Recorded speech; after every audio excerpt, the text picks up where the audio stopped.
I've been exploring Sardinia, experiencing its rural beauty and tasting its rustic specialities. It's just melting in the mouth. Is the flower for me? Yes. Now I'm going to my next island in the sun.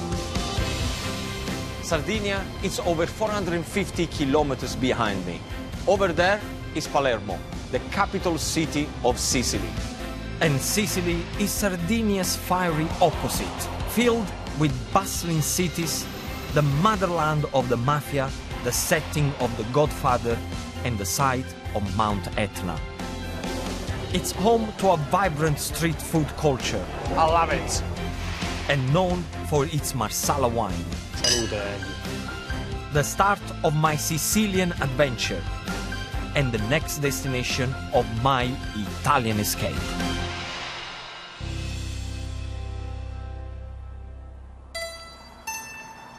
Just 12 hours after leaving Sardinia, I've reached the home of the world's most active volcano, Mount Etna.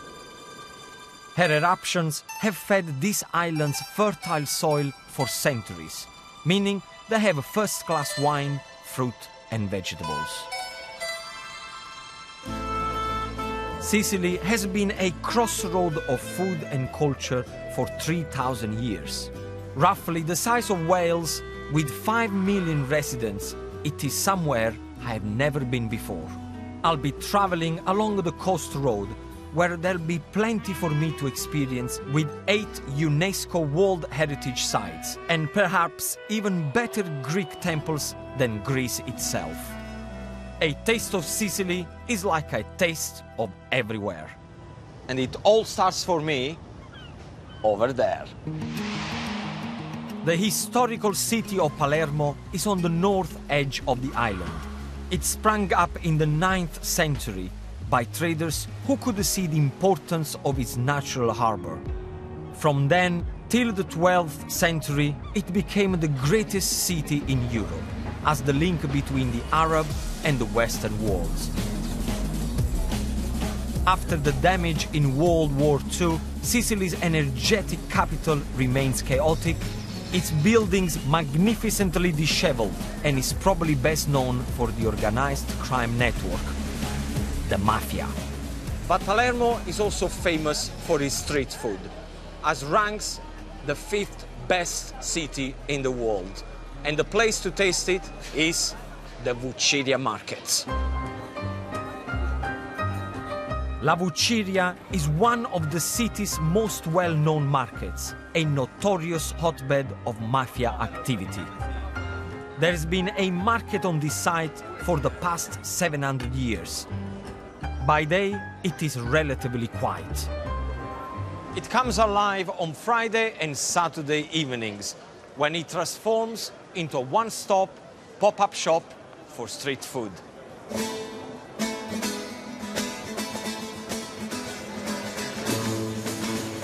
Here, street food is deadly serious business.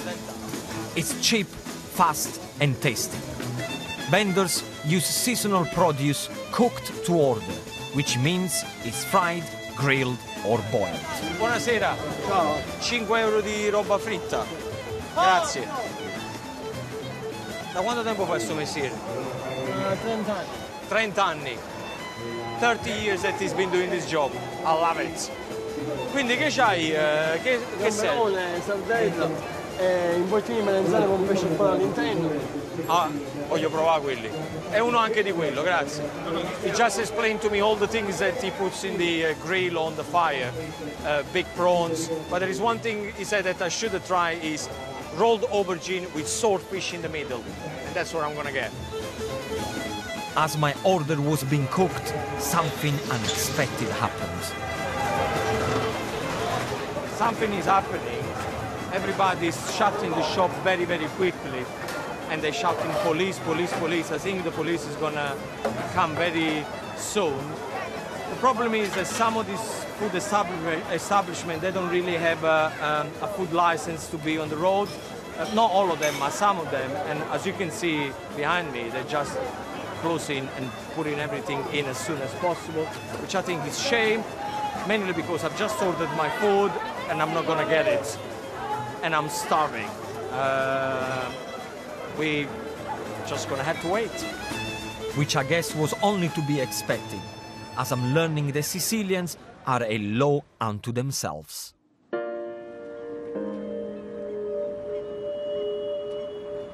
You know what? It's another day today, and I know that around the corner from the hotel where I'm staying, there is a shop that takes street food into another level. And I know for a fact that it's going to be open. This city is split roughly into 4 districts.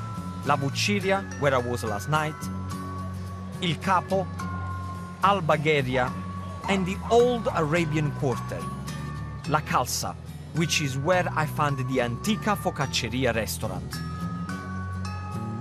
As well as their food is known throughout Italy for standing up to the mafia when they refuse to pay the pizzo or mafia tax. Even today, the mafia in Palermo extort more than 160 million euros a year. So it came as no surprise that in 2005, 5th-generation owner Fabio Conticello had a first-hand experience of the family. They asked us 50,000 euro for all the past, and from that moment to the future, 1,500 euro for each month. Were you not scared? Yes, if I say no, I'm not honest. For the first 6 years, we had the police car stopped here 24 hours. My brother Vincenzo had the police with him all the time. Then he couldn't go to take a coffee with some friends because every time he had 4 people from the police next to him. I admire people like you who stand up to the mafia and say, you know what, I'm not going to do it. Because Italy needs more people like yourself. Otherwise, it's never going to be over. Despite the threat of the mafia, they have carried on making first-class, restaurant-quality street food. I love fried food. This is the potatoes croquette we call cazzilli in Palermo. Cazzilli. Cazzilli. Try to Shall I explain translate to people. cazzilli? Why not? Cazzilli means little willy. That would be a little willy if... The form is that. Yes. Cazzilli is fresh potatoes and salt, pepper, Parsley. and yeah. And the other one, the half moon, is chickpea fritters. We call panelle. Panelle. Yeah. See, I've never been to Sicily before, but all my friends always say, whenever you go to Sicily, you must try the panelle. Yeah. So how do you make this one? The chickpea, water, salt. This is incredible. This was our breakfast, and this is the breakfast of students in Palermo. You know what? If I was a student, I would eat this one every morning. Yeah. It's really tasty. Really, really tasty. Now, the one I have to talk about it is arancino. I love arancino. Gino. In Palermo, arancina is a woman. What do you mean is a woman? A woman, arancina. I like that. Yeah. Tell me about the arancina. The arancina. But Okay, because look at that. This is what I was been looking forward to open. The smell. Tell me how you make your arancina. this one is the most typical in Palermo. It is with the rice, a mix of pork and beef, and peas. This sums up what street food should be like. Simple, tasty, and most importantly, something that you can eat with your hands. I don't want to see knife and fork. I don't want to see, fancy stuff. In my hands, something that is beautiful, and I thank you for getting me this experience. It's just magnificent. Thank you for coming and visit us. Thank you, thank you, thank you, thank you. Well, since I was a little boy, I've heard a lot of stories about mafia, and I've watched enough movies about the mafia, but I've never actually realized how much it can affect places like this one. I mean, the Only thing that they're trying to do is to serve excellent quality food, and yet they have to deal with these sort of things. It's incredible. I'm speechless in a way that things like this still happens, and I don't know what to say. I don't know what to say. I admire the guy, big time. I started my morning getting to grips with the shadowy underworld of the mafia. But now I'm in a shadowy underworld of a very different kind. Wow. I really can see that, people. Before I leave the city, I have been told that the Palermo catacombs are unmissable. Built in the 1500s by Capuchin monks as a burial ground, the air down here preserved the bodies. So the monks decided to put them on display as they are seen now.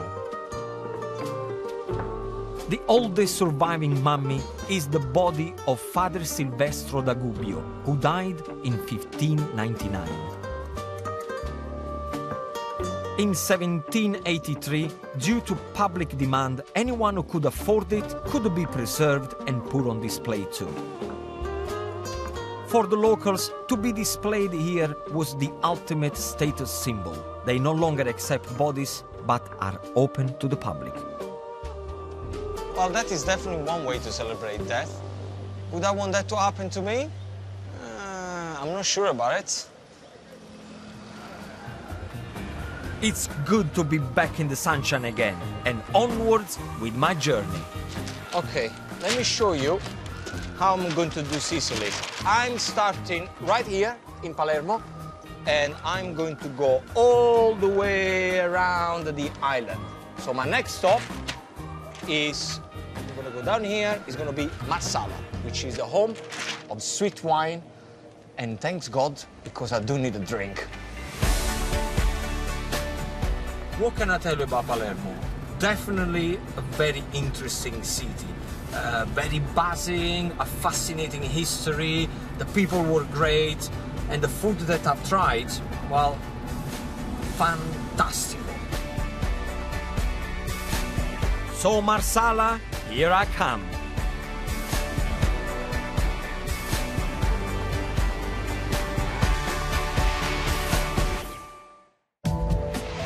I'm now making my way west around the island to learn about its other great contribution to cuisine, wine. Wine production in Sicily has been around much longer than other world producers like France, Australia, and even the rest of Italy, after being introduced by the Greeks in 800 BC. The pre-Roman city of Marsala is 150 kilometers west of Palermo, and you and I will know it because it's the home of Marsala wine, a fortified wine made popular in the 1800s. Now, let me tell you something very interesting. You may think that an Italian was the one who invented Marsala wine. Well, you're wrong. It was an Englishman called John Woodhouse, and he created this beautiful sweet wine in 1770, and then he exported all over Europe. There you go, that's a new fact for you.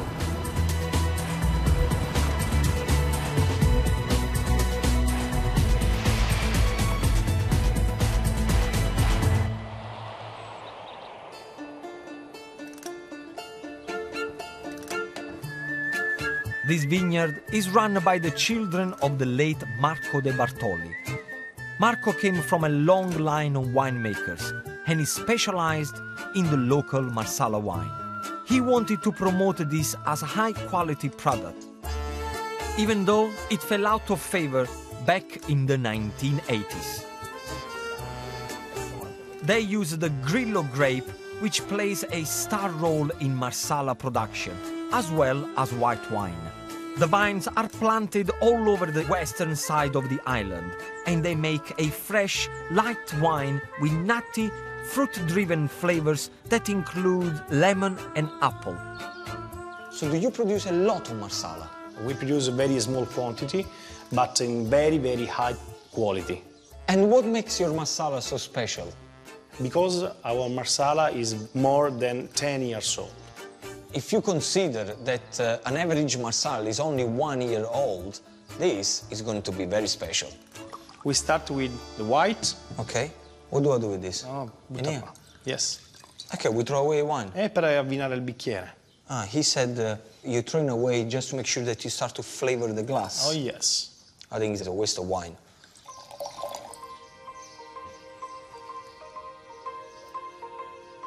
It's very fresh to the palate. Yes. It's not heavy or...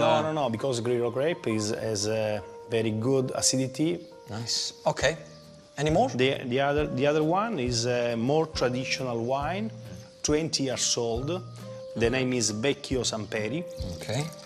You can see from the color is an old wine. It's got the same color of brandy or cognac. Because brandy and cognac are aged. Are aged. Okay, salute again. See, I thought it would be sweet, but it's not sweet. Is dry because it's not fortified. It's a wine aged. Wine is fortified by adding a distilled spirit, usually brandy, to it. Now is Marsala, fortified method, 10 years old, medium sweet. The color is... It's darker, definitely. Yes. I can smell that it's fortified. Salute. Salute.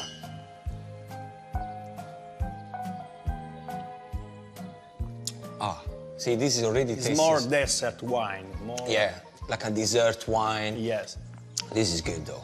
See, I prefer this. It's got more like kind of a sweety flavor, delicate flavor. Yeah, very nice. Good balance. Good balance. This Marsala is better for make chicken. It's better. It's good for because chicken. I'm Yes. making chicken. Yes. So this will be good to do it. Yes. Salute. Salute, Gio. Salute. And that's my cue to cook this traditional pollo in marsala e pomodoro, with the star ingredient fresh from the barrel. I'm going to show you a recipe using the best of Sicilian ingredient, fresh oranges, raisins, and of course, a fantastic bottle of Marsala wine.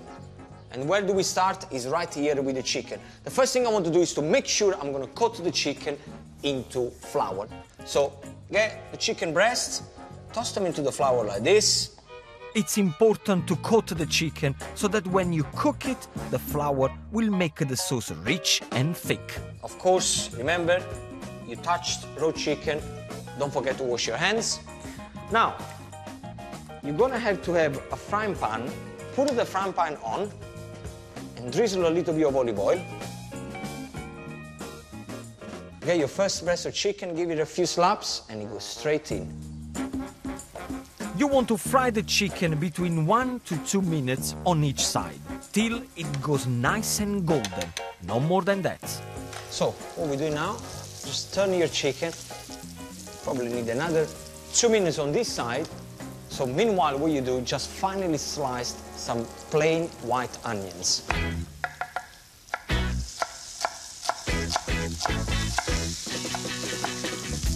I think my chicken is definitely ready. Okay, fantastic.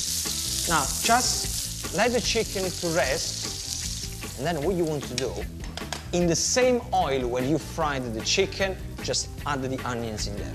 Then the onions will soak up the flavor of the chicken, which will make the base of this thick, rich sauce.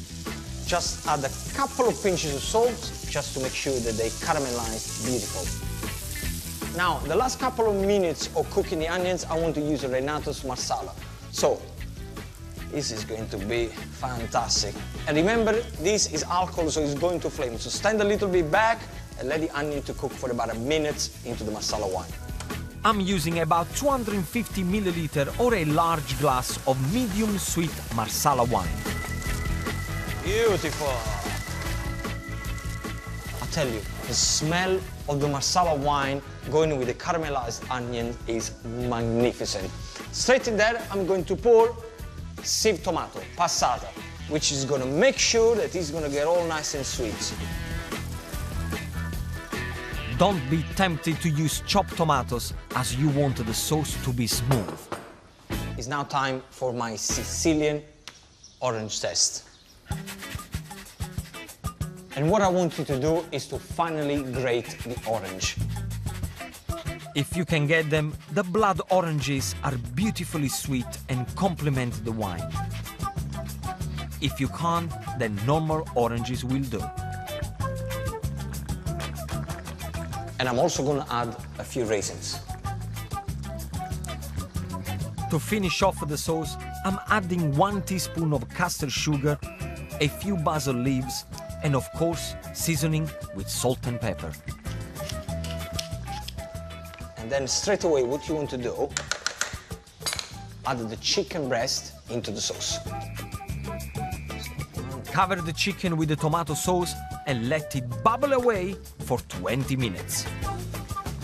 See, what I like about this recipe is a one-pot wonder. You put everything in there, very little washing up to do, and the job is done.